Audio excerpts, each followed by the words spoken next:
You guys didn't have to be quiet until I started talking. Please, talk away. Thank you all for coming in here. My name is Travis Loop. I have a nonprofit media outlet called Waterloop. You probably know that because most of you I begged to come to the session, so thank you. Very excited for this whole session. So as you all know, the issue of 2 million people in the US not having water and sanitation has not received the media attention, the public attention that it needs. So we're gonna dig into that a little bit. The first portion of this, I'm very excited to be joined by Bill Weir. He is the chief climate correspondent for CNN. So please give him a round of applause. Thank you. Thanks. I am also, this is being recorded. It's going to be on an episode of my podcast in the very near future. So want to see, just a show of hands, first of all, how many of you work in communities or with communities where their water issues are being exacerbated by climate change? Okay, yeah, every single person, right? That was kind of a rhetorical question, but thanks for putting your hands up. So I really, I've been talking to Bill before this and really about the water issues. From his experience, he has a lot of knowledge of the intersection of climate and water. Excited to talk about it. Bill, could you talk about your role at CNN, the creation of this climate desk, and just what your work is on a day-to-day basis? I'd be glad to. Thanks for having me, Travis. Good to meet you. I love the work you're doing, evangelizing for the stuff of life. We need that. I came to this through a very circuitous way. I started in sportscasting, actually, but started in network news about 20 years ago at ABC News, and had the great fortune of just getting a passport and an expense account and say, go explore China or India, and seeing how the rest of the world really lives, the developing world, and the things I take for granted, sort of at the bottom of the pyramid of needs. People think that's what they have to think about every morning when they get up, right? I got to CNN. I did a show called The Wonder List, where I went to the wonders of the world and wondered what will be left of them when my daughter's my age in the year 2050. And we shot in 30 countries. And so I got to see some really great examples of the way people work with water from the Netherlands, water diplomacy, believe it or not, in the Middle East. We did a whole series on the Jordan River, a show on the Jordan River and the Dead Sea disappearing. But what I came over these years of doing this is that it's not water the way we think about it, because water's everywhere, we take it for granted. But I came up with this for a book I just put out. It's water time. The water time that I grew up on, the water cycles that we knew are changing so dramatically. The first time I experienced that was Hurricane Katrina. That was my baptism as a cub reporter at ABC News. They flew me to Baton Rouge. I watched the storm come ashore. And then we were the only network that didn't have a live truck in the city as the levees were breaking. So it became a race to get in the city. I wasted half a day trying to drive in. The roads were all blocked. We tried to charter a helicopter. It was closed. Finally, I said, I can get a boat. We can go down to Mississippi. And I jumped the fence in this boat dealership in Gonzales, Louisiana, banged on the door, and the guy answered with a giant handgun. And I said, I'm not a looter. I'm just looking for a boat. Can you take me into the French Quarter? And he's like, well, we can't put on the Mississippi, but I can take you through the bayou, across Lake Pontchartrain. And I got just the thing. Hang on. And he goes inside, opens the door, and backs out a gleaming, 30-foot ski boat. He goes, I can get you in New Orleans in 45 minutes, and it'll only be $110,000. And so I call the network, and I'm like, I can be in New Orleans in an hour. Can I expense a boat? Can I buy a... And so we ended up renting it for $10,000 an hour for him to take me in. And it was the eeriest thing. We go in, there was this bridge that was down, and there was this automated voice like, danger, danger, as we go under the causeway. And we just scraped under, and he's like, man, if this water gets up any higher, we're not going to get out. So we're on the clock. What we didn't realize was Pontchartrain was draining into the city. And when we put ashore, 36 hours after landfall, I had elderly women yelling, please, for help or information. They were completely cut off. They didn't have medicine. They didn't have drinkable, potable water at that point. This is 36 hours after landfall, an hour from a beach. This is not a Florida key. This is an inland, river town. So water time changed there. You have this false sense of we know what's coming, and the water time in that tragedy, of man-made proportions, is that days after the storm, people were dying in their attics from the heat, and we didn't think about the infrastructure for an event like that.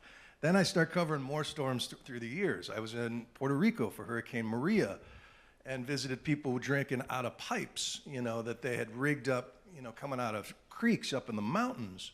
What they needed were pumps more than anything, but what does FEMA do? They bring in literally runways full of bottled water with no plans to distribute it. And so I went back a year after Maria to do a follow-up story on what the real mortality cost of that storm was, and the bottled water was still on that runway, sitting there in the blazing sun, right?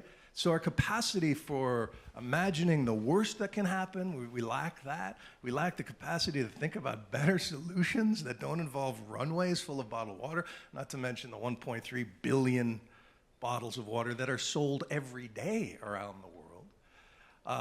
So there's that big piece of it. And then you go to, and then I can cover a tragedy like Hawaii, the Maui wildfires. I was there for that. And that's a water story that goes back to Captain Cook and the way that ecosystem was altered to, for plantations and just turned to tinder by human decisions, and was once the Venice of the South Pacific, was once the lush capital of the Kingdom of Hawaii, turned into a wildfire zone. And so it's so connected in so many ways, and the fact that there are 2 million people without access to water in this country is a travesty. But it's the story, right? And it's the 350 million Americans who take their water for granted that you have to reach on a different level of storytelling to get them to care about those 2 million. Yeah, and we'll dig into kind of the tactics there and that storytelling side a little bit. I want to keep going on your reporting here. One of the things that we all say a lot is climate change is water change. They're just linked. And then could you kind of react to that phrase? Sure. And especially through some of your other, even recent reporting and the stories you've done around the country? Sure. It's the idea that goes back to, it's really hard. And I think the psychology of the climate story is something that we're barely scratching the surface on. But to come to grips with the idea that the Goldilocks Earth that you and I grew up on is gone. It's been replaced with something else, a different set of physics, and we don't really know how things work on this new planet we've made by accident, and then a lot by accident, a little bit by greed, right? And so you look at what has happened to this pendulum of water cycles where we have whiplash, especially out in California. So I find myself doing a lot of stories in places that I really love: California, Florida, California, or the Colorado River. We did a whole episode of that on the Wonder List. And when you realize that the 80 million people and their lawns and cows and hot tubs depend on that one river coming out of the melt in Colorado, how all of those lives, all of those decisions are connected in that way. Most of us just take that for granted. But now we're in this period now of going from the worst mega drought in 1,200 years to atmospheric rivers that bring back Tulare Lake. And this is this region in the middle of California that was drained 100 years ago for farmers, but came back from the dead, and it's like this inland sea. It was once the biggest freshwater lake west of the Mississippi, and it's back. And what do you deal with the $1 billion worth of agriculture that was supposed to be under where that water is right now, and the lives that are affected in those places?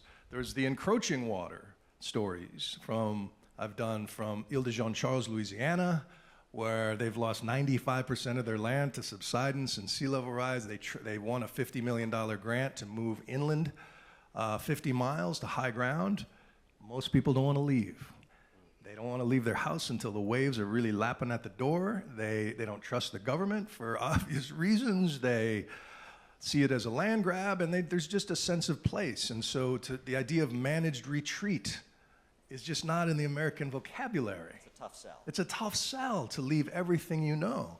And the most recent sort of story on these lines I did just a month or two ago was up on the border of Massachusetts and New Hampshire, Salisbury Beach, where they've watched high tide get higher and higher through the generations. This is working class summer homes, but with some nice beach properties in there as well that really pay for the tax base of the whole town. So to fortify this, Massachusetts doesn't replenish sand on private property.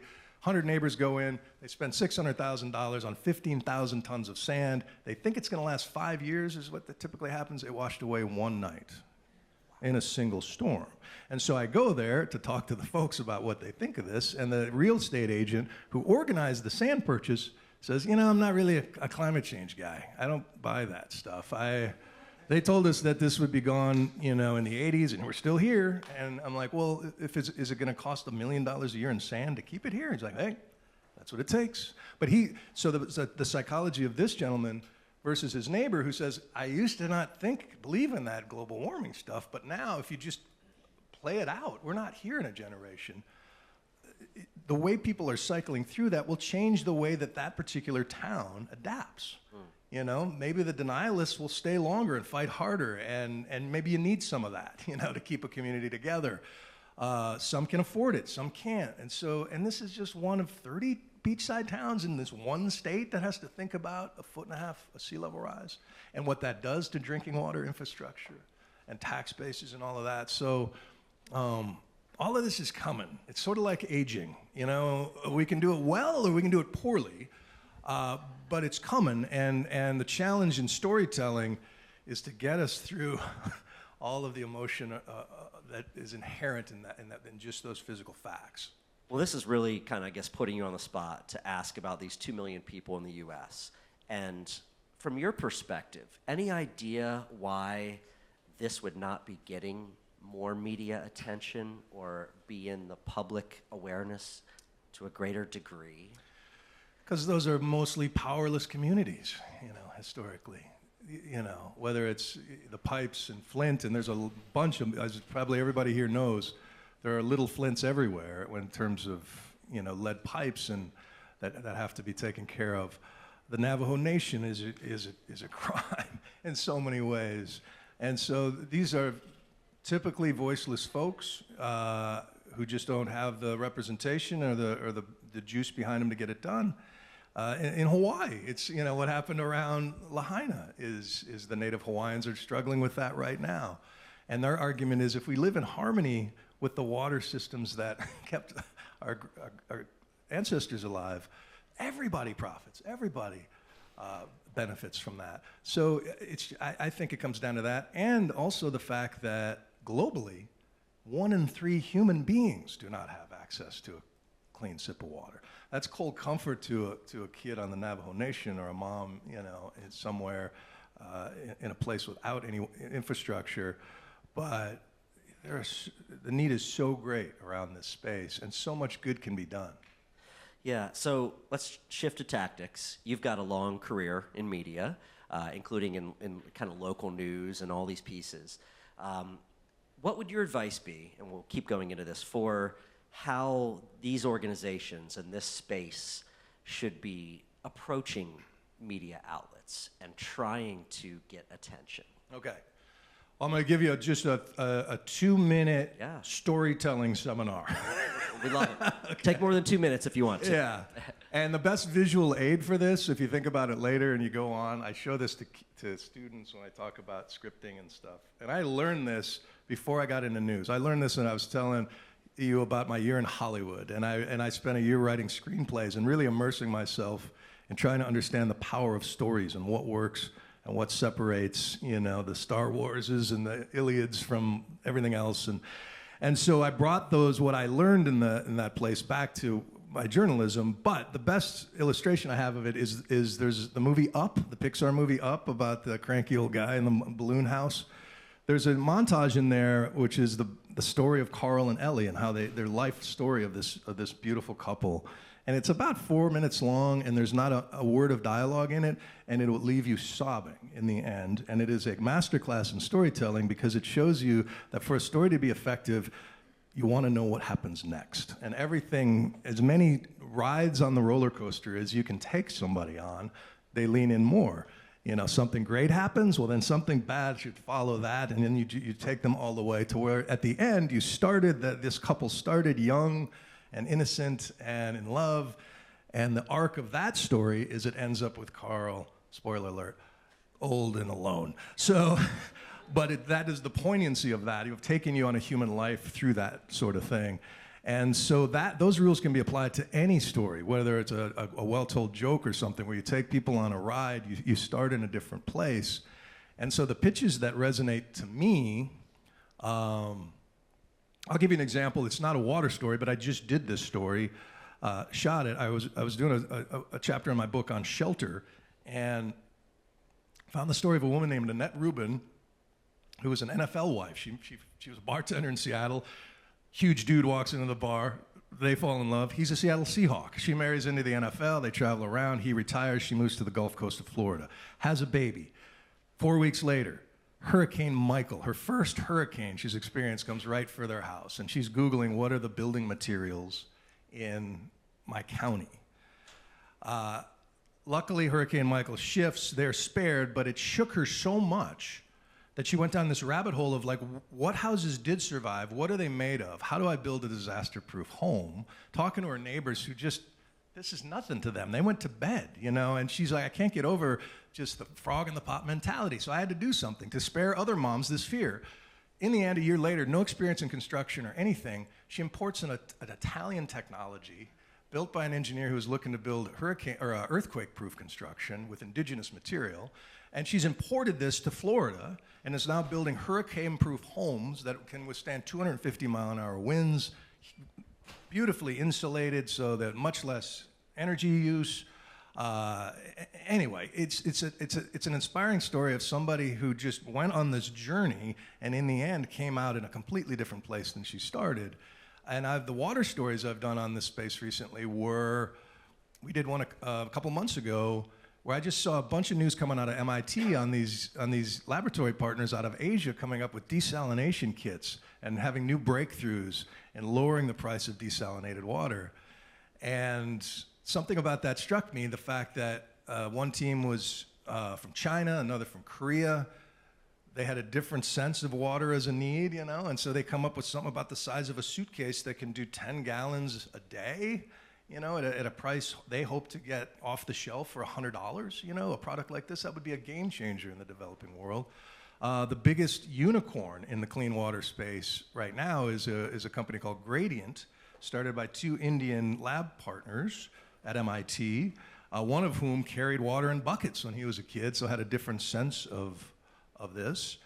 And they started by tackling the dirtiest of wastewater. And like, if we can clean up the water coming out of fracking rigs, and so they started with oil companies in Texas and proved they could clean that up. Now they're on to semiconductor fabs, which use tens of millions of gallons a day and has to be pristine.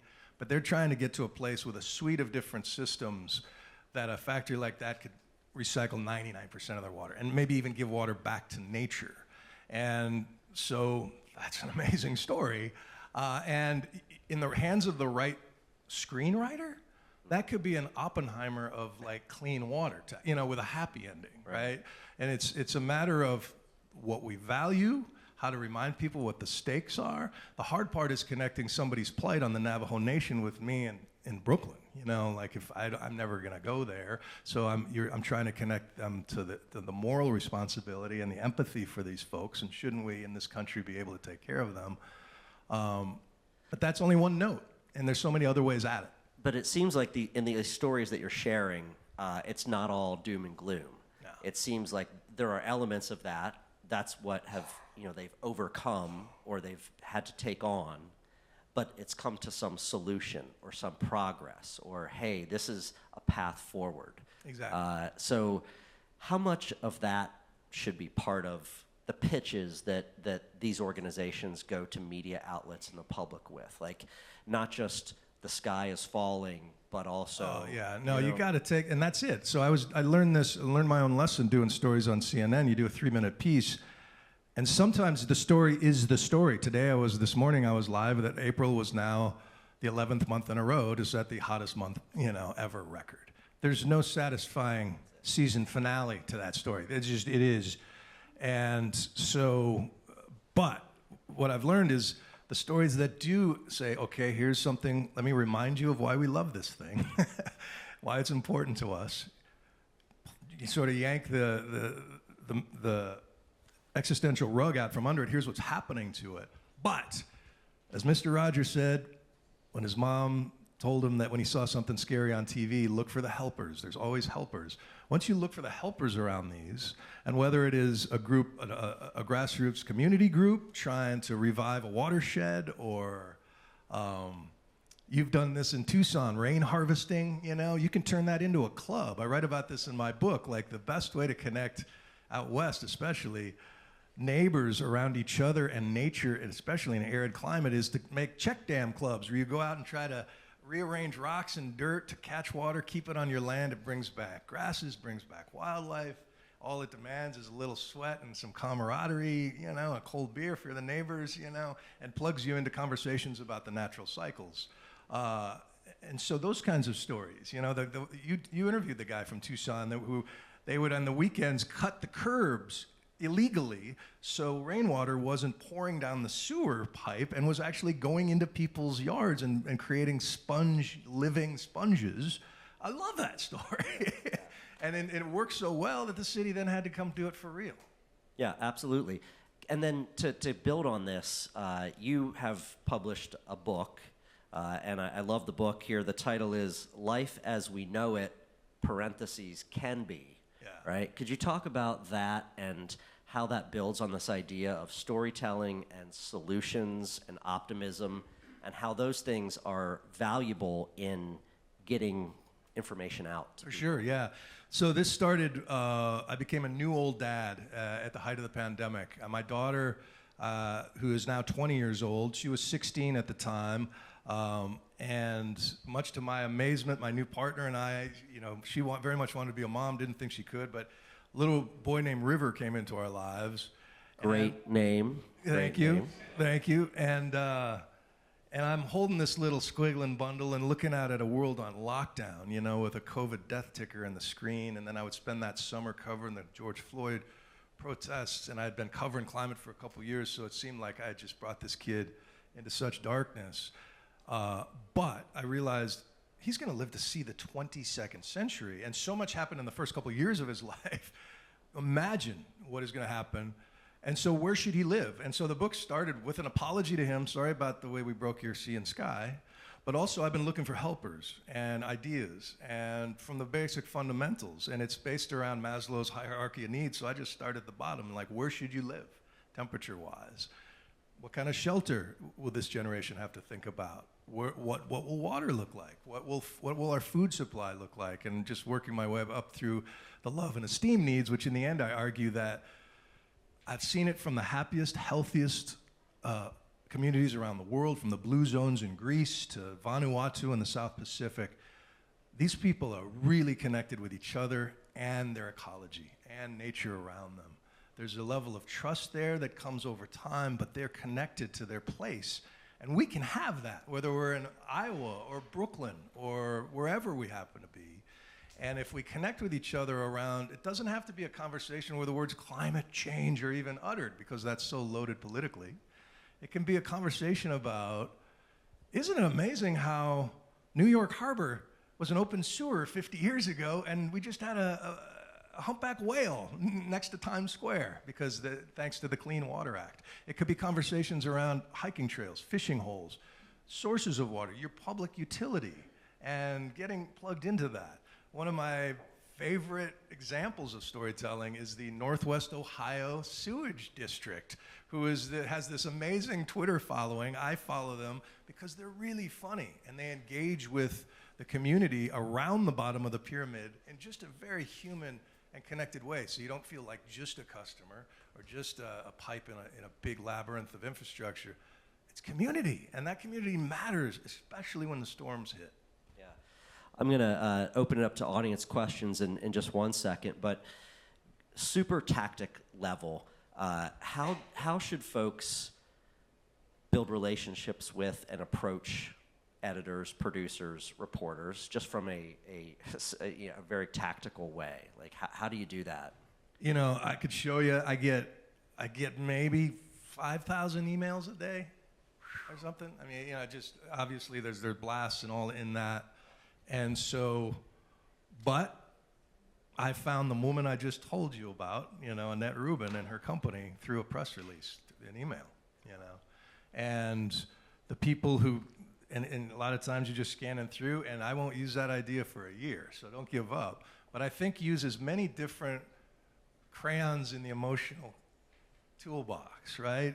You can do the origin, let's root for the innovator, If you got a company with a great founder story, really lean into that. This is somebody, a dreamer and doer who's trying to save the world. This is one of Mr. Rogers' helpers, giving water, a clean sip of water.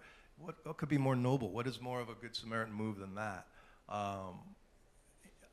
It could be around gee whiz technology, and like, did you know that there's a company here that can pull water out of the desert sky, and or it could be about concern and this is a very real threat to this community. Here's why you should pay attention. I mean, I think we're all sort of writers, I suppose, or content creators these days. Yeah. And so don't be afraid to play around and with, don't send the same press release out. Mix it up. See what works. Any folks out here in the audience have questions for Bill? Anyone want to ask something here? Jan. Sure thing. I'll use it for the. What would you change about how climate change is covered? So Jan asked, what would you change about how climate change is covered, how it's reported on? Everything. I would explode it. I mean, it's a novelty that I am the first chief climate correspondent in network news. They created a climate desk specifically at a time when, around the time my network decided to start calling it the climate crisis. Like, we have to change the basic tools of storytelling, language, how we describe the problem. I talk about in my book, I struggle with how you describe it until this fisherman scientist from Maine was like, it's Godzilla. We've created this Godzilla that's eating all our fish and ruining our skiing and taking away everything that's cool. We should get pissed and go kill that thing and bury it in the ground, right? And that is just a beautiful storytelling device. Is your company making Godzilla bigger or smaller every day, And so I'm the guy who, because of just muscle memory in news, especially in TV news, you don't want to be an extremist as a local meteorologist, right? So you don't want to, you're going to get 50 phone calls if you try to mention climate, because I'm telling you about today's record high. But now we're reaching a point where it's now morally irresponsible not to, make these big connections. I'd say, I like to joke, we're all going to be climate reporters sooner or later, whether we like it or not. The way everybody was a health reporter during COVID, suddenly everybody had to bone up on virology. I like to think that we're going to have a chief water correspondent one day. You'd be a great candidate. Let me know when that job opens. I love it, yeah. But seriously, I mean, it's just like every sector that I talked about.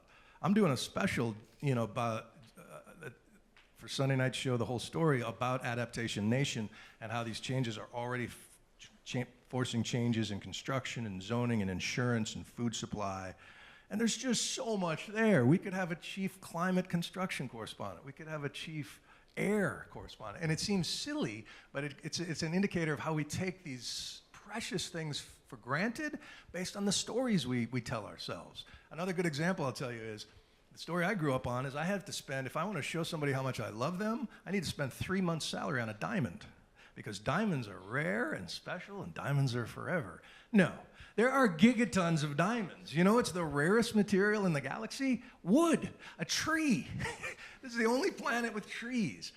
Now try giving, a wooden engagement ring and see the power of that story, right? And so it's just about, I don't think climate change can be fixed without a sense of culture change, or just around the stories and how we connect with these basic stuff of life. Question here.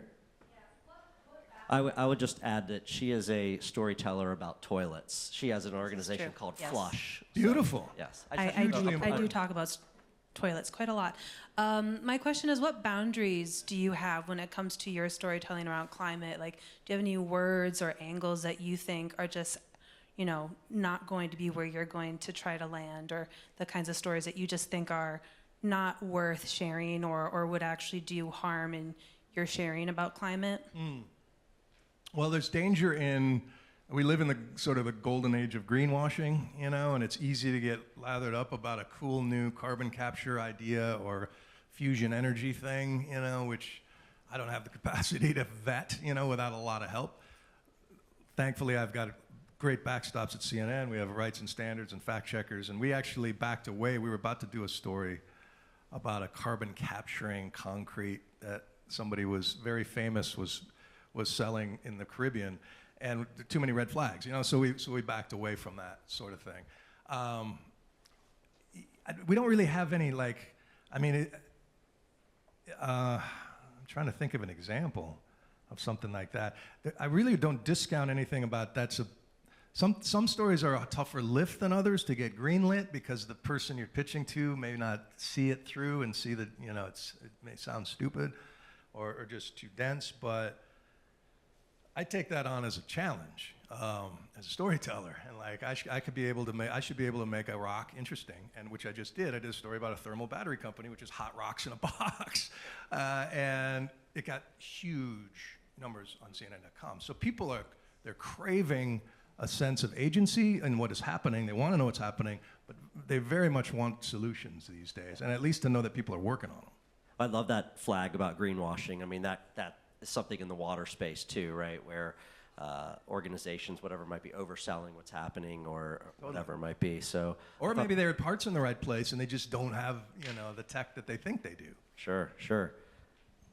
Question here in the front. Thanks, Bill. Where do you stand on sort of bringing in the health angle, the human health angle into climate? We've had pretty good success recently with some K-12 educational stuff, and I'm curious if that's something you push a lot. I think it's huge, and thank you for bringing it up. I would have been remiss if I didn't do it. The thing that I'm circling around, and it's taken a few years on this beat to really hammer it down and understand what resonates with people and what doesn't, is just the simple idea that your health, wealth, and happiness is directly proportional to a planet at 68 degrees Celsius. We are evolved. It took, millions of years for that to happen. But we are at our happiest, healthiest, and wealthiest in human history in this Goldilocks thing, which is now gone. And so how we have to adjust to that, how we have to think about the air quality index now in the US. Last summer was the first time I checked it outside of Asia. And I try to draw the connections in my storytelling between the air now everybody can see and taste with the air that you can't see. That, the methane and the carbon dioxide that's making these problems worse. But huge, very important angle. 5 million people a year die prematurely just from the particulates in burning fossil fuels. And there are people who say if we just by decarbonizing, the money we'll save on lung disease can pay for, and those sorts of health costs.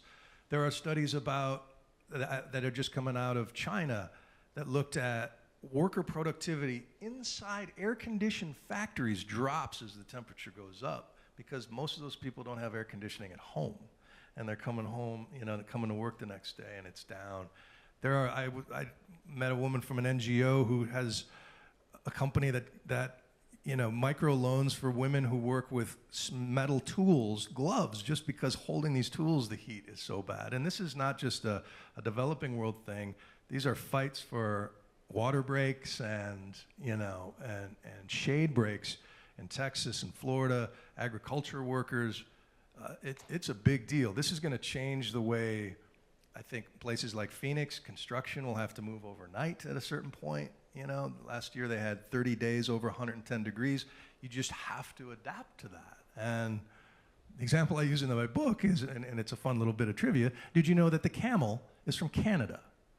I did not. Yeah, for 40 million years, the camel was like jumping over beaver dams and snowdrifts and running away from bears, and it wasn't until 18,000 years ago when a few of them walked over the Bering Land Bridge into Asia and discovered that this hump of fat, which worked good in snow, actually works in deserts, and their feet worked on sand and their eyelids for blizzards. But they didn't stop there. They adapted their behavior, their physiology, their psychology, and we have to learn from the camels. We have to adjust the way we think about innovative solutions, right? Exactly, yeah. Or the Fremen, if you're a Dune fan. Yes, exactly. We all appreciate that suit there. Probably time for one more question or so before we got a lot of folks that want to ask. We'll keep going. It's all right. So creating large-scale change requires reaching people where they're at and across a broad, range of beliefs and worldviews. What's your advice for organizations when doing storytelling and reaching out to televised networks when there's such a polarized set of rhetoric across the media? Yeah, it's a great question. One person that really helped me around this area, again, the way I sort of used Abraham Maslow to structure my ideas around our needs and how our wants and needs, I really went deep into the work of Elizabeth Kubler-Ross, who gave us the 5 stages of grief. She was this amazing girl from Switzerland who wanted to be a medical doctor, defied her father's wishes to become a doctor. And when she was practicing medicine in Chicago in the late 60s, 90% of doctors would not tell their patients they had terminal cancer. Like, that was a dirty word. And the clergy in the hospital said, these people know where they, and when we just need to know how to help them. Maybe you could interview them. And she said, yeah, I'll do that. And so when they finally had to give the diagnosis, she asked people, can I talk to you? And she interviewed hundreds of people with this amazing empathy. And she realized that people are cycling through denial, anger, bargaining, depression, and acceptance. And it doesn't happen in linear fashion, and you can bounce around and you can feel some of the things at the same time. But at a certain point, when I was covering this beat, I realized that we're going through climate grief right now. When you realize that the place, whether it's Salisbury Beach, Massachusetts, or the Navajo Nation, or so many other places, what you grew up with is going away, you got to grieve for that thing. You got to process through what's causing it and what the effects are until you can reach acceptance. And that's where I see it in covering storms or hurricanes or wildfires. You can see people cycle through those, but until you get from initial denial, I can't believe this happened, I can't believe my roof is gone, I can't believe my town burned down, the sooner you can process through all of those and get to acceptance, that's when you rebuild, right? And so I think the biggest ask I have is in trying to raise my kids is to lead with empathy and to try to understand where is this person I'm talking to within those 5 stages, and give them a break for being angry or being in denial based on the fact that they live in the Permian Basin and everyone they know is in this industry, and there's a real sense of loyalty that comes with that. And so maybe we connect with them in on a different way in, around bird hunting or pheasant life or whatever.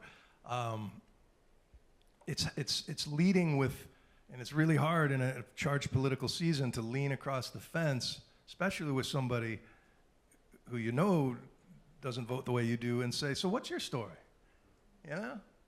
What's going on?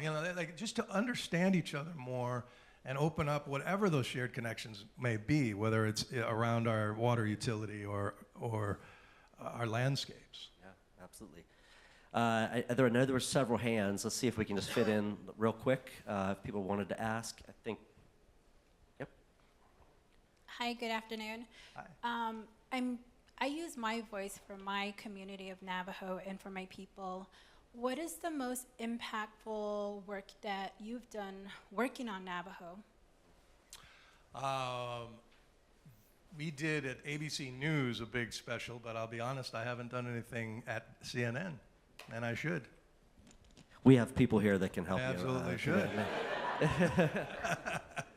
I touched on different nations on my hour of the Wonder List, where we went down to Colorado, followed that through, and part of the charge that I'm putting forth in my book is to have developing societies reconnect with indigenous wisdom in these places and learn as much as we can from people who have been living on these landscapes through years that were hot and not so hot. And with indigenous values and wisdom, with the cutting edge science that exists right now, that's our best way forward, I think. I just want to say also, maybe to you, I don't know, is Crystal here? Is she? Well, Crystal Tully Cordova she's a hydrologist with Navajo Nation. Great follow on LinkedIn. She always, as she's traveling across the land, puts up these great posts about the places and the weather and how it's changing, and just a beautiful storyteller. So just had to have a shout out to Crystal there. Absolutely. Okay, one more question before we have to go to the next part. Glenn. How do you balance your obligation as a reporter to be objective with wanting to push society towards a certain direction on climate response? I think it's simple. It just comes down to, is this better for life on Earth or not? You know, I don't need to, there's no argument for, at this point, for not cleaning up our water supplies, for not coming to grips with the massive problems we have around this issue. And I'm not going to put somebody on who says it's not happening. At a certain point, you know, we stopped interviewing the fifth dentist who says you should chew sugar gum, you know? At some point, we stopped interviewing the doctor who smokes a carton a day and says it's fine. Like, half of my job is just reporting physics of what's happening. The other half is reporting human psychology of how people are reacting to the physics around this. And it's just really simple, you know? Are we making Godzilla bigger every day, or are we not? And the sooner we can reach an atmosphere with the parts per million are what they should be, that's when the temperature is going to level off. And until that happens, we're going to lose landscapes, we're going to lose ecosystems, we're going to lose communities, unless we rally around each other and look for solutions. But, you know, I try to balance out, basically, you have to be able to carry fear and hope at the same time, I think, in this beat. I think both are appropriate. But I will call out big problems in a climate agenda that may be popular. I'm about to do a big thing on carbon credits, which that whole market is a massive mess, and we can't think that we're going to offset our way out of this problem. And we have to be honest about those sorts of things. But that's going to have fallout with good-hearted, good-intentioned NGOs who are bringing back endangered species, right? So all of these conversations are like hugely complicated, and I don't think we have them nearly enough, and not nearly at the depth we need to. Well, Bill, through Vessel and all of these organizations, we've got lots of water-related climate stories for you. I'll take it. But thank you so much for coming here to DC and being part of this conversation. My pleasure. Thanks for having me. Yeah. Thank you.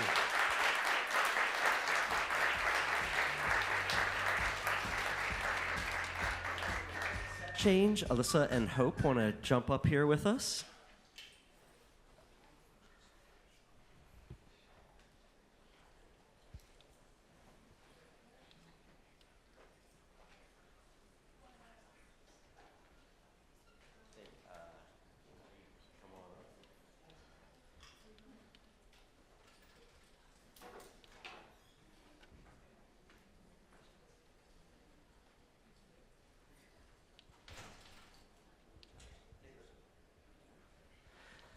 All right. So you all know these two folks, right? Two awesome rock stars here. Hope with Water for People, Alyssa with DigDeep, the communications directors, managers, gurus with those organizations. I have a communications background myself at EPA and the Water Environment Federation. And what I'm doing now. And I wanted to dig in with the two of them and take your questions really on, dig into the tactics and what's happening on this side. So one of the questions I asked Bill, why do you both think that this issue has not permeated the media and public awareness at a higher level? What's your take on that? We're going to focus on the positive too, but I just want to kind of get at that piece. Yeah, I'm happy to jump in. So I'm really fortunate to have a lot of my team and the community storytellers in the audience today. And as they know, we've done a lot of media, and we've been featured in a lot of the traditional news sources, such as CNN. We have to stop thinking about media as only traditional news sources, because that's not permeating the American public's consciousness. So we're doing a lot of work as an organization to develop our storytelling practices and to expand our storytelling channels. And I'm really appreciative to all of our staff for taking part in that. I think one of the things we found, Water for People, as you might have heard Mark or Sarah say this morning, is focused in 9 countries across the world. And so we have really tried within the countries we're working in, but also in the U.S., because that's where our donor base that we're trying to get is, to get people to pay attention. And we've realized that people don't, one, understand enough about the water crisis, but also there's so many things competing for their attention. It's not just other crises or natural disasters or wars, it's their own lives. And so I think part of what Alyssa and I have talked a lot about our struggle to do is getting people to pay attention and finding the right moment when they can pay attention, because not everyone's going to be paying attention in the moment that you want them to. How do you approach the media? What's the roll up your sleeves kind of behind the scenes to this? How do you go about doing it, so that other folks out here in their communities can kind of model that? That's a 30-minute long answer there, but what's your couple-minute version to like how you approach the media? I mean, it's a little bit of what Bill shared, where you are emailing reporters, so that's a big part of the job. And I think an important piece is tailoring your pitches to that reporter so that someone like Bill, who has 5,000 emails in his inbox, isn't maybe just getting a standard press release that's gone out to 100 reporters, but something that is relevant to a piece that he previously worked on, or you notice that there's a location that you work in that he hasn't covered, but he's covered that topic. That applies to reporters at various outlets, editors, news anchors, all of that kind of thing. And then also making sure that you're doing work at your own organization to develop those storytelling practices before you're going out with a pitch. Because one of the, not to keep saying how great everyone at DigDeep is, I'm obviously biased, but one of the great things is that everybody really takes their storytelling seriously because they are representing their communities, like Shanna shared earlier.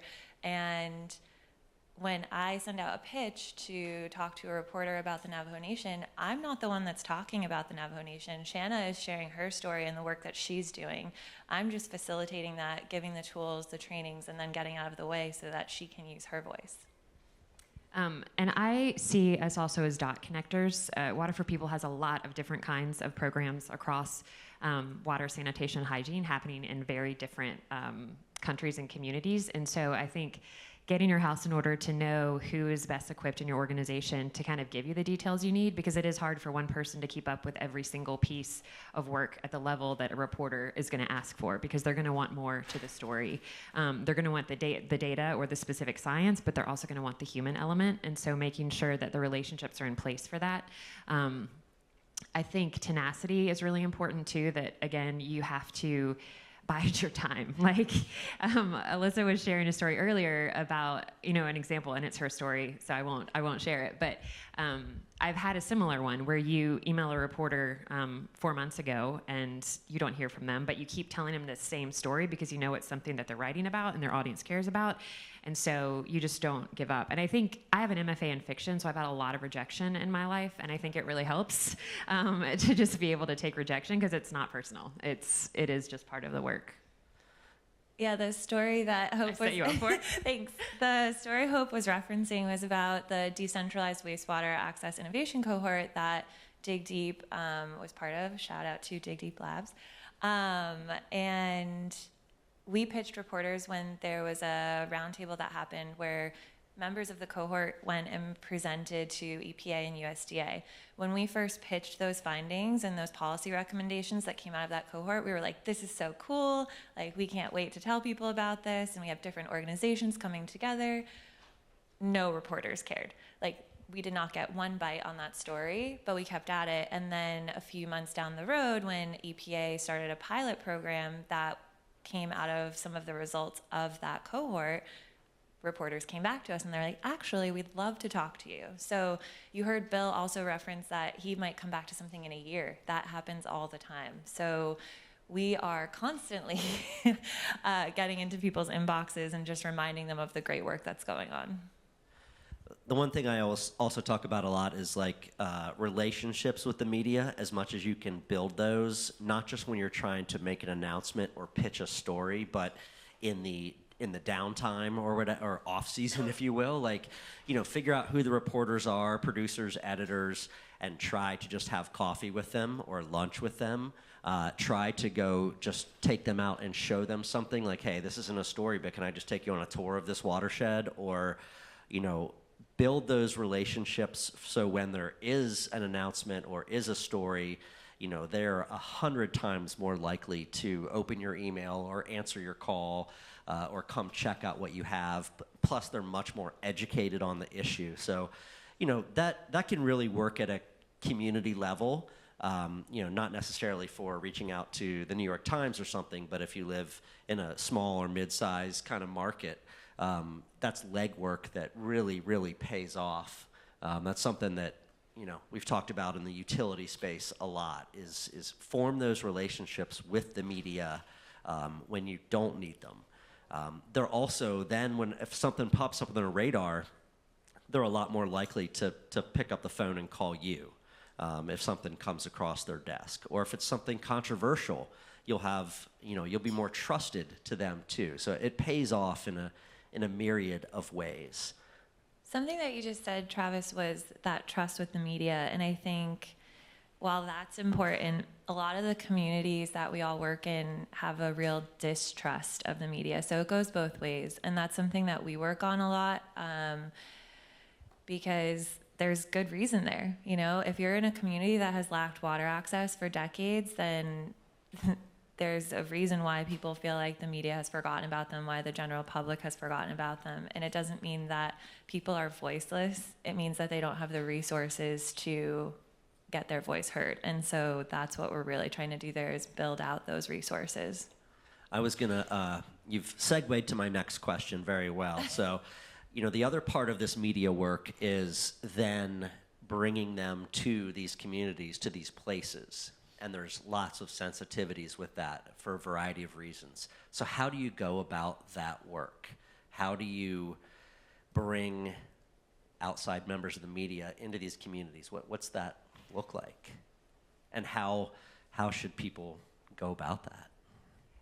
One thing listening to you makes me think of what we were talking about earlier about branding, and how branding is not always a good word in NGOs or in some of more governmental situations. But at Water for People, we did a brand awareness campaign last year because we realized after about 5 months of pitching what I thought, and our communication strategy team, which was a global organization, were really strong pitches. They were very, the work was really amazing. It was hitting multiple crises with gender and climate, but it just was not getting picked up. And so we pivoted to do what we called a brand awareness campaign, which was ultimately a story about one of the indigenous communities we work with called the Korku tribe in India. And there were a lot of things I loved about it, but mostly the agency of the women who were featured in the campaign, where they were able to share their stories of their walks for water, essentially. And so we were really controlled and careful about how that happened. The relationships were really important, and having a TV crew or a media crew with lights and cameras was completely new to them. And so that trust was built with our team there, who had been in the community for a year, building relationships, doing behavior change programs, and kind of working with them to say, hey, you're gonna be the voice to make a difference in your community. And they really came alive and then got really excited about talking about that more and more. But we were also really careful with who we had a local a team from Mumbai that came in, so they're aware of kind of the cultural customs, and it was kind of led by the community and what the community was comfortable with. And so I think that that ultimately was what we try to do in all of our communities. We have communication officers in every country, so they're not following some big plan that I give them. We're working together on, what do you need for the story you're trying to tell in Honduras or Guatemala or Malawi, so that we can support you in doing that with the voices that want to have that agency, I think. And that's best case scenario, right? Like that you have the resources to build that out, and you have a respectful crew coming in. I know that we have worked with some crews that no matter how much prep we try to do, we get on the ground with them. And for some of our team members in the audience have then heard questions like, why don't they just move? I'm sure a lot of us have heard that question. And it's one that obviously elicits immediate reactions of anger if you're a member of a community and you're hearing that. And what we've really tried to work on is that we treat the crews as members of the general public, and that's what we're trying to change in perceptions of the general public. So looking at it that way, so if we have a reporter come on the ground and ask that question, we take a step back, take a breath, and then address it, because there are a lot of people in America who are asking that question. So it's our opportunity to have that conversation. I would say, too, we developed storytelling principles for the organization that we use for partners that want to come in for our own teams. And we've also shared them with reporters just to understand this is how you can show up. And these are the kind of photos, because I think we're very careful of the poverty porn idea and the ways that people have marketed in the past that have not been good, for the communities. And so we kind of hold that standard and let them, choose it. So we make it kind of clear in this document that this is what we expect of you in this place. And that goes back to getting your house in order. So we also have reporters' We're gonna guides. get t-shirts. We have reporters' guides at DigDeep for each of the types of work that we do, and we send those ahead of time, and we do our best to have a prep call and things like that. But it's not always possible, as Travis has also experienced in his work. You mentioned that mainstream media is not the only way to reach people, right?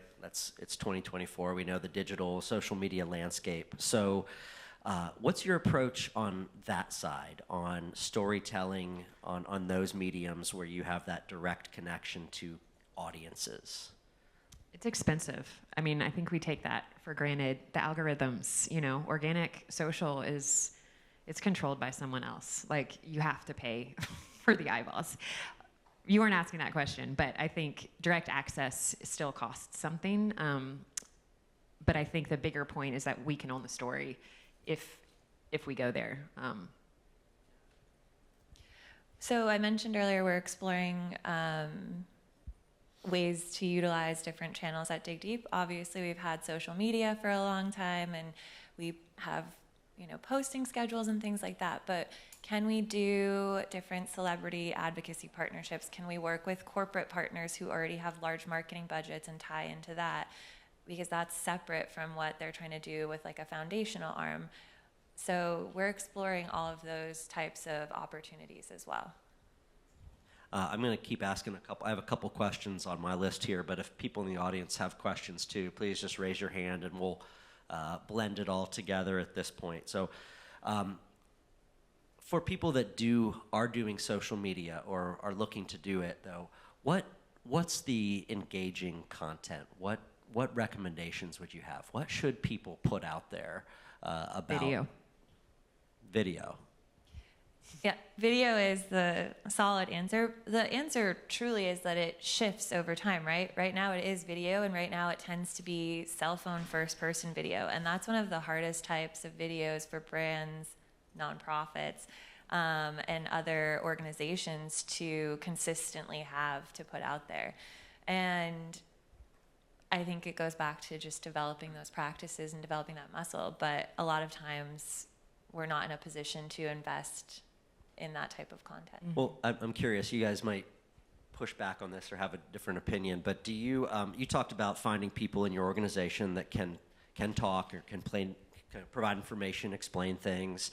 I feel like don't overcomplicate it. If it's first-person cell phone videos, like, don't be scared. Just do these things. If you have someone that can explain an issue, empower them to go ahead, or you yourself, just go ahead and do this. It doesn't have to be over-planned or over-resourced, or, what's your reaction to that? Well, it's not just, it's not just empowering someone.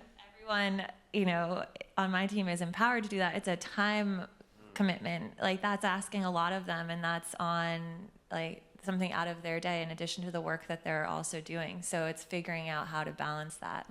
Fair. And I think social media is like really expensive to do, like creating content. And I think people take that for granted because it's like, oh, just put this on social media and then people will see it and it's fine, but it doesn't really actually work that way. It is really time consuming. And I'm assuming if you're in here, you probably have a really small team as well. Our team is small, Water for People, and our country teams are like one person that also has multiple other jobs that they're doing. But I think there's also resources that, like Canva, which I'm sure most people know. There's also like Hootsuite and the other social platforms put out a report every year about trends. And so, like Alyssa was saying, it's video right now, but it's not going to stay video. But it also gives you a little bit of what I loved about the one I read at the end of 2023 was more people are picking a platform. That it used to be that you should be everywhere so everyone can find you. But now, because it is so expensive to do social media, pick the one where the people you want to find. We're not on TikTok at Water for People. That's not one of our target audiences yet, like maybe in the future. But that's also really expensive content to produce. And so I think just acknowledging what you have to work with and doing the best you can with that. Yeah. Question here? Sure.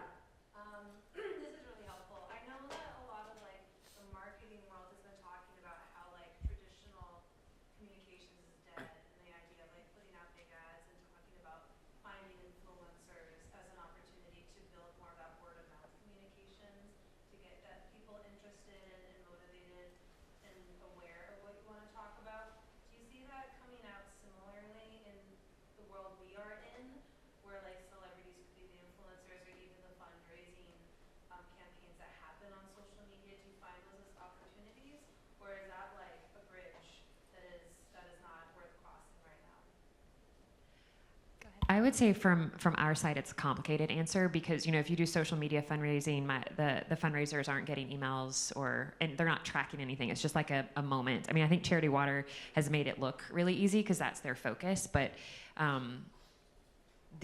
for groups like ours who are trying to build relationships, like it's hard to just have it be solely on social because it's such a transactional experience that's moving. And I think for influencers, that's also kind of an exchange. Like, what are you really looking for? With our brand awareness campaign, you can see it if you go to Water for People. It's a reel, and it's really, I think, beautiful. But we worked with some gender climate activist influencers, so we knew that their followers were folks who cared about the issues. We weren't looking for fundraisers from them, but we were looking to build relationships and get them into our pipeline. So they follow us on social. They come in and give us their email. We just wanted that connection because we knew they cared about the issues. And so it was cool for us to see that investment in that way, but our expectations were just for relationship and not funding there. And the truth is, unfortunately, that it's a web that all works together. And so, if we're working with a celebrity partner, they're doing it because they want traditional press. And the traditional press wants it to be reposted on social. And, it all works together. And so we are still maintaining our traditional press focus, but we are trying to expand into very specific awareness building opportunities. I think one thing too, we in all of our organizations, there's some highly technical work that's happening. And so there's a translation that press releases have to do, pitches have to do, and that translation piece also takes time. Like you can't just, you need to have translators that can work so that the reel that you put on Instagram can be hearable or your pitch is understood without a lot of complexity. Question over here. Would you guys recommend using AI video? And what are your thoughts on AI things like Sora that you can use a prompt to create any video without anything for free? You don't have to hire a video production team. I will say I have drafted press releases with AI, which has been great. I still had to do the editing. That wasn't what you were asking, but that's what I have most experience with. I think as with most of AI, you have to have an editor, like someone who can pay attention to the details and know that things are working in the way they're supposed to. We don't have the team focus for that right now, but I am aware of that possibility should we be able to add it. But I think everything has to have that kind of human touch to it regardless. For the time being. Maybe. Scared now. I agree with the human touch element, and it's something that we're exploring at DigDeep, but not specifically for video, just how it could make our work more efficient as a whole. And I don't know if you've had the opportunity to see any DigDeep video. Shout out to Brendan at the back of the room. He's filming all of our video. I don't think AI could ever replace what Brendan does. So that's not something that we're looking to do right now, but I think your question was more about like those short form social videos, and maybe there's an application for that where it can help us cut down time, but like Hope was sharing, you're gonna always need someone who's editing that at the end of the day. Actually, we just had a discussion about this with my team before I left, and we were talking about it specifically for social, and part of the issue is if we're talking about a specific way that water is flowing in Honduras, it may bring up something that's not actually accurate or we're not doing. And so not only, there's a lot of eyes that then have to make sure that's it. So I think maybe for some simpler concepts, but I think we always will have to be watching from lots of different angles, which seems like a Brett. For now. Yeah. I just want to add 2 things. So, I think that it's very worth, again, small communications teams or one-person things, or, I think it's worth looking at how different AI tools can help you write press releases or write social media or, even create graphics or whatever it might be. I definitely encourage people to check out the tools that are there. It's always good to stay on top of trends than try to catch up later. And it's interesting with the video piece, like, that question came from Cody, who I travel the country with and he does the filming, so we don't want to replace you.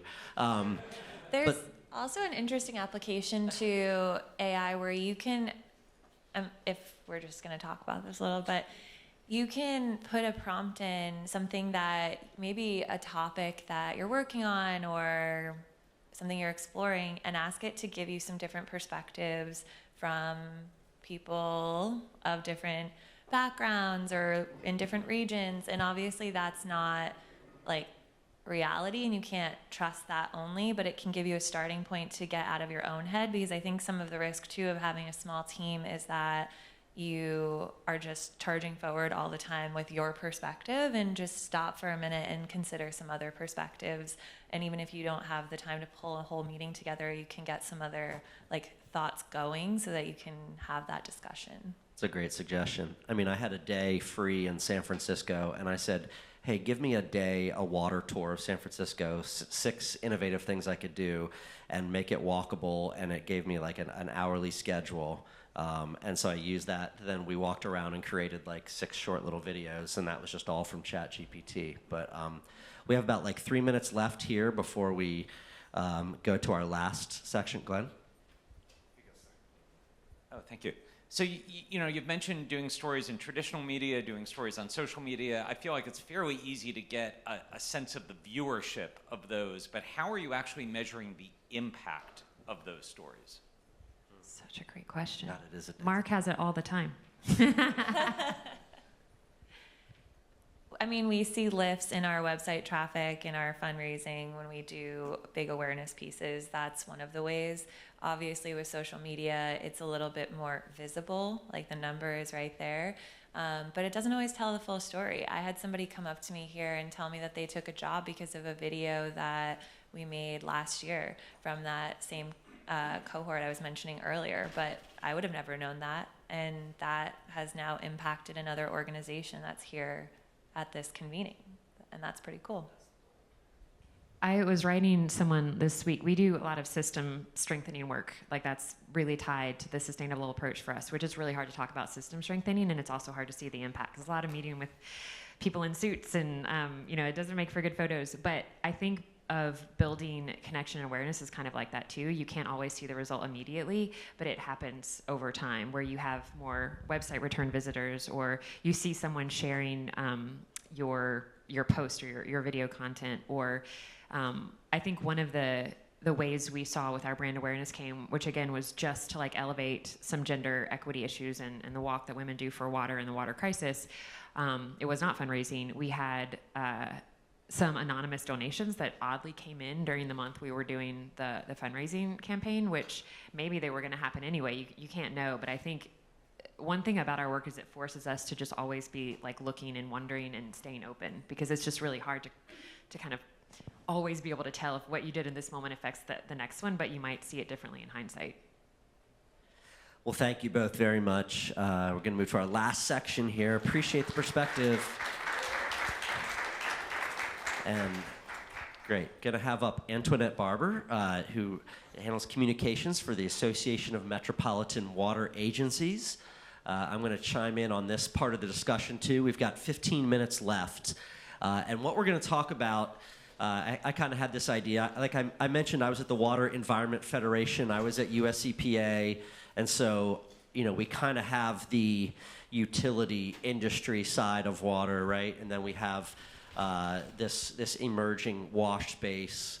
And one thing that that side has done for not 10 years, maybe 8 years or something, is called the Value of Water campaign. And it's been an effort to unite a lot of the associations, utilities, organizations on that side behind a media and social media campaign in order to try to break through to the press and break through to the public. And so I had Antoinette come here, and I want her to talk about the Value of Water campaign, what it is, how it works, how it's structured, because the idea is maybe there is an opportunity for the U.S. wash space to kind of coalesce around something like this. Vessel is obviously happening, but anyway, just wanted to kind of throw this out. So Antoinette Barber, everybody. Thank you, Travis. It's good to be here with you all. I know it's late in the day, but we won't be long, but it's important work. And I'm a mild-mannered communications director by day, and on the weekends, I am a fire and brimstone preacher. So, you know, I'm having my preaching voice on, so I hope I will wrap things up shortly for you. But I think all of the communications people who were on prior really nailed it, right? It's about storytelling. And water has a good story. When I came to water, I was in public health prior to that. And when I came in, you know, I didn't care about the PFAS and the SNRs and all of the other alphabet soup. But what grabbed me was the Value of Water campaign. The Value of Water campaign made sense to me in a way that the other things did not. We cannot live without water. You know, one of the issues with the Value of Water campaign, they used to say water is life. Yes, water is life, but without water, there is no life. And we have to start elevating and communicating that message in a more profound way. And one of the things, Travis, that the Value of Water campaign from the U.S. Water Alliance and some of the other water sector partners, like my association, the Association of I'm getting tongue-tied here. The Association of Metropolitan Water Agencies and AWWA and WEF and NACWA, all of the water associations came together and they get it, right? They get that we have to elevate the message of water. Because if we don't have it, none of us are here. We don't have clothes. We don't have technology. We don't have AI. And I think that we need to shift the narrative because we're used to turning on the tap and water comes out.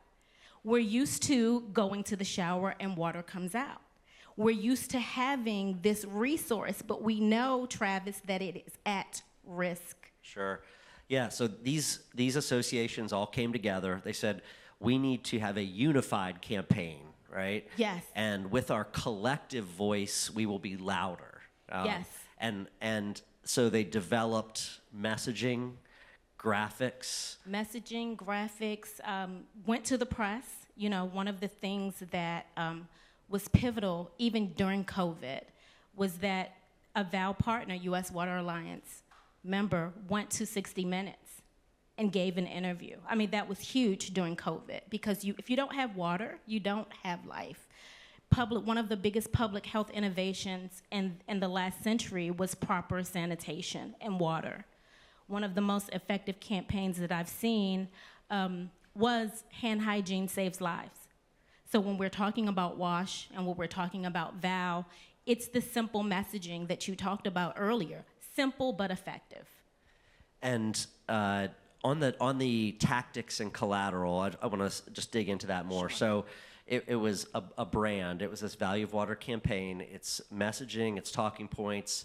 So everyone's using that same piece. I think Imagine a Day Without Imagine Water, a Day Without Water was the thing that came out of that Value of Water campaign, which is now an annual piece.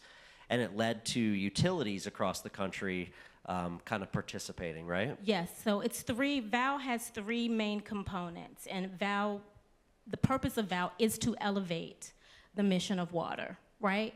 It's to educate the public about the value of water, to talk about the pipes and the infrastructure that people don't see every day. And it's also, the second tier of it was to go to policymakers and to get more funding for that critical infrastructure that we don't see, that we do take advantage of. And out of the VOW campaign, there's three main things. One is the annual VOW poll that goes to American voters and asks them specific questions related to infrastructure investment, related to the public trust that we've talked about earlier, and related to just what's in the news. You know, would you pay as a ratepayer additional dollars for your neighbor to have access to clean water? So that's one poll, and that usually comes out in the winter. And you said they take those poll results, yes, put them out publicly, but they especially have made a big deal of releasing those around Water Week in DC. Yes. Which is when everyone comes here and then goes up to the hill. Exactly. So and they would equip people with, like, hey, these are the statistics with the this statistics year. in front, right, to advocate, to put that in front of then their members of Congress and their congressional members. The other piece is United for Infrastructure, which is next week. We have a report. VOW has a report coming out, so look for that. It's, again, we're united in this all. It's not just water, but it's water, it's transportation, it's air. All infrastructure matters. And then it's finally Imagine a Day Without Water, which is pretty much the capstone of the programs with VOW. And as many of you in here know, some people, that's their reality. They don't have to imagine a day without water. And when we're talking about the campaign, Travis, the graphics do matter. The videos do matter. And one of the most profound campaigns I remember, it was a picture of a desert.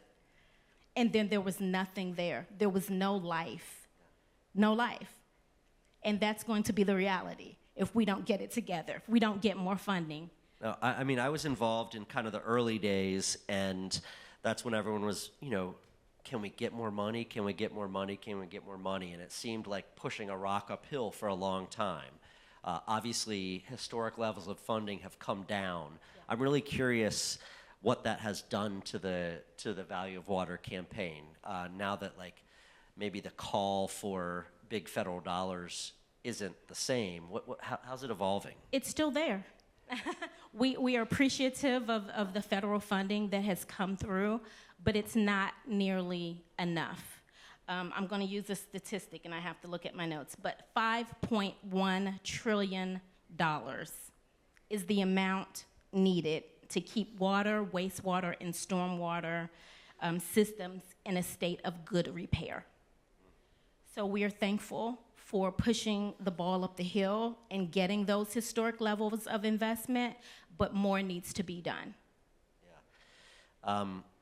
How is this campaign, I talked about maybe this is a model or something that could kind of be emulated. How is it managed, logistically on an ongoing basis? Sure. Well, Christy, who is the VOW campaign director, she couldn't come today, but she's U.S. Water Alliance is like Water the umbrella Alliance of it. is the umbrella. She is the VOW campaign director, and we recently relaunched, and I say we because we're all in it together, and what is a steering committee member along with other water sector associations that we mentioned before, and utilities, and also some grassroots organizations as well. And so Christy now, she has been in place for about, I guess, almost a year, and she's launched what she's called VOW 2.0. And so this, based on the feedback from the steering committee, we've gotten together, we've prioritized 5 main areas. The number one, again, is communication. That communication, that storytelling that we've been talking about and listening to, getting our messages out to who the message needs to be out to. We would like to say that everybody is the audience, but being intentional about who we're partnering to, who can help amplify the message, who wants to do the work, who needs to be doing the work. Has anybody here, are you familiar with the Value of Water campaign? I'm just curious. And I'd be curious if anybody has any thoughts on why it's been impactful. I guess I'm putting a question to the audience there. Anybody want to give some thoughts? Oh, be brave. There we go. I know.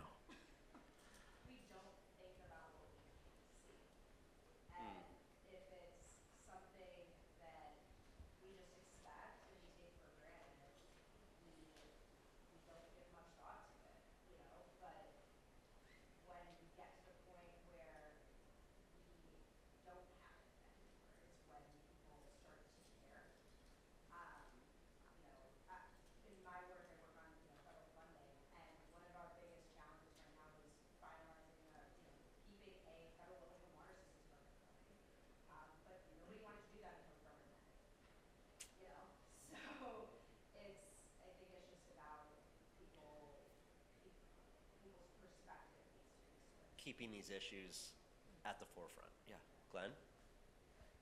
What I appreciate about the value of water is I'll sometimes be, or often be working in a community where the utility feels like the community doesn't understand or respect the work that they do, and we'll tell them, well, you need to try to get your message more out to the community. They'll say, how do we do that? And I'll say, well, go here first. Yeah. So just the very fact that those resources are available, because I'm not a communications expert, but I know when that's needed, that I can point to something that exists is very helpful. Yeah, I mean, it's a whole toolkit, right, of graphics, of messaging, of the poll results, and utilities can, you know, adopt and adapt. Adopt and adapt, right, for what they need. And I think that's why it's been so effective also, because we've gotten together as committees and the steering committee, and based on that, the graphics have been tailored to certain populations.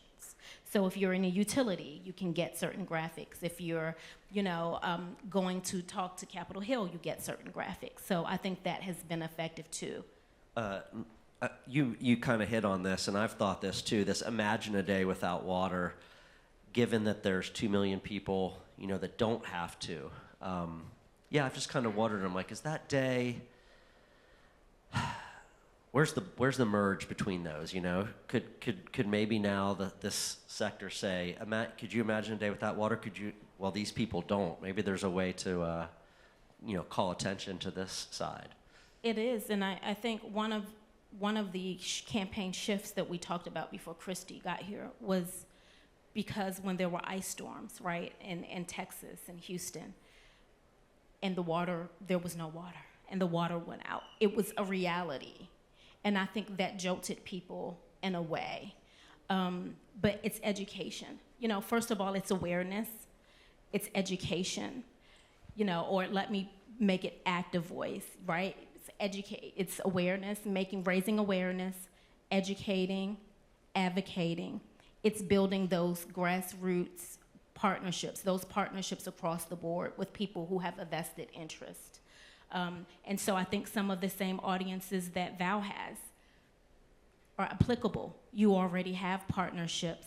There are already people that you're working with that you can take it to the next level. You don't need Taylor Swift to be, the celebrity influencer. We are all influencers in here. We have platforms. Use our platforms, elevate the message, use the hashtags, put out the video, and I think a day would be something that would generate more attention. I think this convening would generate attention.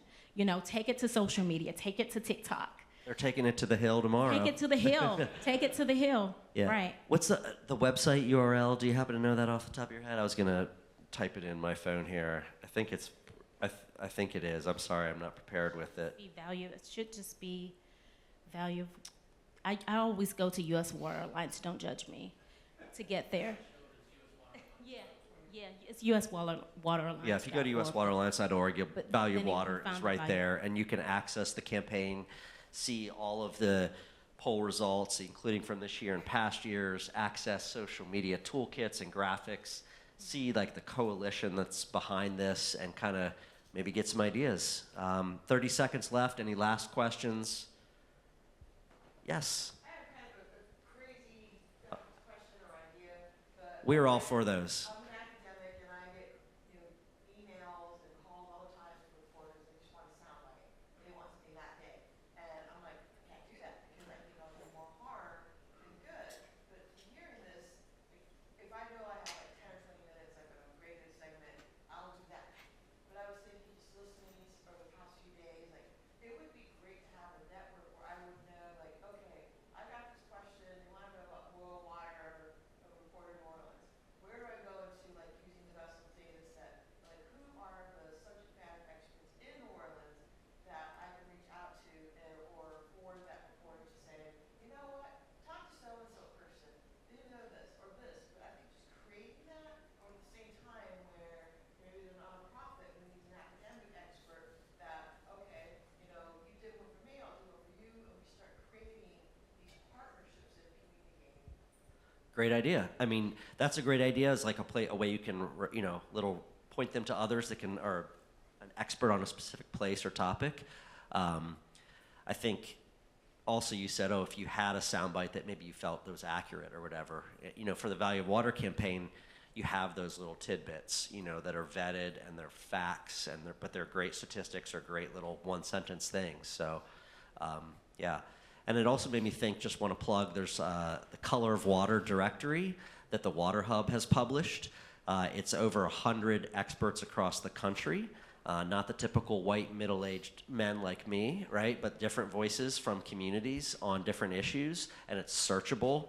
And I'm partnering with them. We put out an episode each month with one of those people. They're fantastic.